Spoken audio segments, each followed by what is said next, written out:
Hi అండి, hotel style puri with curry ఎలా చేసుకోవాలో చూపిస్తాను వచ్చేయండి. ముందుగా బౌల్లోకి 2 కప్పుల మైదా వేసుకుని తగినంత ఉప్పు వేసుకోండి. 1/2 టీ స్పూన్ వంట సోడాని వేసుకుని 1 స్పూన్ వేడి చేసుకున్న ఆయిల్ని వేసుకొని ఇలా కలుపుకోండి. ఇది కలుపుకున్న తర్వాత ఇలా చుడితే ఉండలా రావాలండి. అప్పుడైతేనే మనకి క్రిస్పీగా వస్తాయి. ఇప్పుడు తగినన్ని వాటర్ పోసుకొని సాఫ్ట్ టెక్చర్ లాగా కలుపుకోండి. ఇలాగా బాగా సాఫ్ట్ టెక్చర్లా కలుపుకొని 10 మినిట్స్ పక్కన పెట్టేసి ఇప్పుడు కర్రీ కోసం స్టవ్ మీద ప్యాన్ పెట్టేసుకుని ప్యాన్లో 2 టేబుల్ స్పూన్ల ఆయిల్ వేసుకుని కొంచెం హీట్ అయిన తర్వాత 2 టేబుల్ స్పూన్ల పల్లీలు వేసుకుని కొంచెం ఫ్రై అయిన తర్వాత 1 స్పూన్ ఆవాలు, 1 స్పూన్ జీలకర్ర, 1 స్పూన్ పచ్చిశనగపప్పు వేసుకొని కొంచెం ఫ్రై అయిన తర్వాత 2 పచ్చిమిర్చిని ఇలాగ తుంచి వేసుకుని పిటికెడు కరివేపాకు కూడా వేసుకొని కొంచెం ఫ్రై అయిన తర్వాత 2 పచ్చిమిర్చి ముక్కలు కూడా ఇలా వేసుకోండి. ఒకసారి ఫ్రై అయిన తర్వాత 1 సన్నగా తరుక్కున్న ఉల్లిపాయ కూడా వేసుకుని ఫ్రై చేసుకోండి. ఇవి లైట్గా ఫ్రై అయిన తర్వాత ఫ్రెష్గా దంచి పెట్టుకున్న అల్లం వెల్లుల్లి పేస్ట్ 1 స్పూన్ వేసుకుని పచ్చివాసన పోయేంత వరకు ఫ్రై చేసుకోండి. ఇప్పుడు ఇందులోకి 1 క్యారెట్ సన్నగా ముక్కలుగా కట్ చేసుకుని ఇందులో వేసుకొని 1 బంగాళదుంపను కూడా ఇలాగా కట్ చేసుకుని వేసుకోండి ముక్కలు.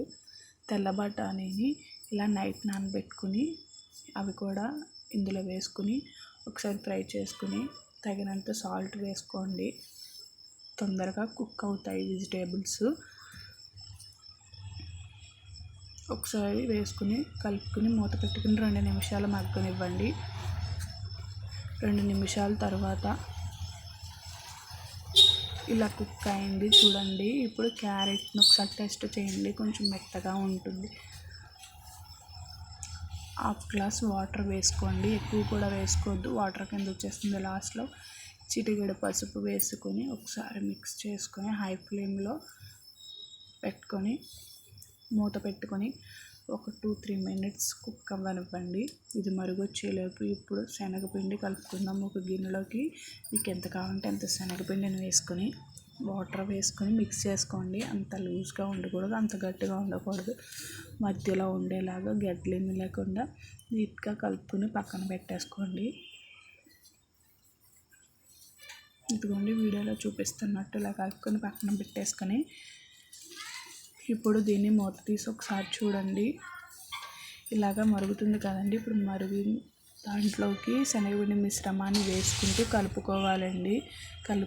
కలుపుకోకపోతే గడ్డలు కట్టేస్తుంది. స్లోలో పెట్టుకోండి మంట స్లోలో పెట్టుకుని ఇలా కలుపుకుని 2 మినిట్స్ మాత్రమే జస్ట్ అలా మంట తగలనిచ్చి స్టవ్ ఆఫ్ చేసేయండి, ఎందుకంటే గట్టి పడిపోతుంది. ఇప్పుడు మూత పెట్టేసుకుని పక్కన పెట్టేసుకుని ఇప్పుడు పూరీ కోసం చేసుకున్న పిండిని మీకు ఎంత సైజులో పూరీ కావాలో అంత సైజ్ బాల్స్ అయితే చేసుకోండి. అంత సైజ్ బాల్స్ని అయితే చేసేసుకొని పూరీస్ చేసేసుకోండి. ఇప్పుడు స్టవ్ మీద కడాయిలో ఆయిల్ పెట్టేసుకొని హీట్ అవ్వనివ్వండి. హీట్ అయిన తర్వాత ఇలా పూరీస్ వేసుకోండి. ఇలా పూరీలు వేసుకున్న తర్వాత ఇలా చేసుకోండి. కర్రీ విత్ పూరీ చాలా బాగుంటుంది.